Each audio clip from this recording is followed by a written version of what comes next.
Hello, my name is Fred Amrine and welcome to EFC Plus, the college funding solution. This video is on how to save or position yourself with younger children for college funding. A lot of things are facing parents of younger children. It is a very complicated process when you go through this. One of the most important parts is, depending on when you've had your children, having both a parent and child timeline so you can envision when you maybe have overlaps, and also your recovery time for retirement. So depending on when you've had children, this will have a significant impact on your priorities. So setting your priorities the right way is absolutely critical, and weighing your retirement versus your college savings and what you can afford based on how that's going to play out with your life depending on when you've had your children. If you had them later in life, that could become an issue. Just be really careful. There are some life insurance and annuity strategies that are out there. You really need to look at your cash flow situations. These programs are part of your financial plan, so just don't put all of your eggs in one basket. Another important part is, when you have younger children specifically, is the proper use of gifts. So getting savings bonds, there's a lot of rules around the savings bonds that people don't understand, especially if you're just starting out and you have a lower income. That may be attractive, but children are ready to go to school. They may not have the tax-free benefits that you were anticipating. Combining your retirement options, because your retirement accounts and a lot of the financial aid calculations will not count in the asset number, so that's an important part.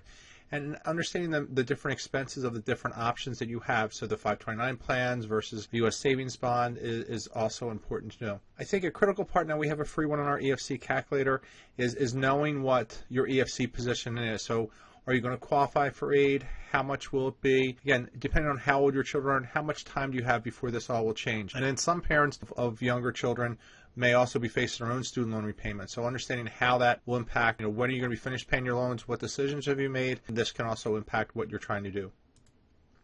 Here's just a quick list of the different options that you may face. So a Roth IRA, if you are younger and you have the income or lower income, that can be a great option because of the benefits. It's not counted in the EFC calculation, but you also can get the withdrawals when you need the money. Savings bonds, it does have the tax-free benefit, but there's a lot of rules of how that needs to be titled. It has to be in the parent's name of the child, and you have to have certain income levels to qualify for that tax-free benefit, which again could be a problem later out. You have the Coverdell Savings Plan, great program. It only allows $2,000 per year per child, so that is some limitations, but it has a lot of investment flexibility. Then 529 plans, you really need to know your individual state's plan inside and out before you make those investments. And then the UGMA accounts.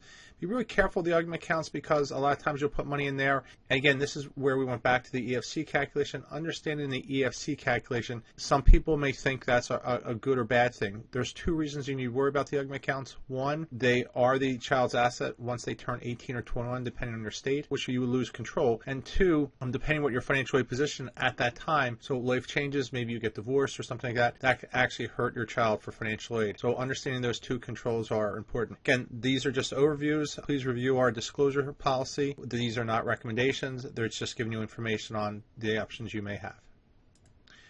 Again, my name is Fred Amrine, and thanks for visiting this. Please sign up for our email list or subscribe to our YouTube channel, and please look at the other videos that may help you through this process. Thanks, and have a great day.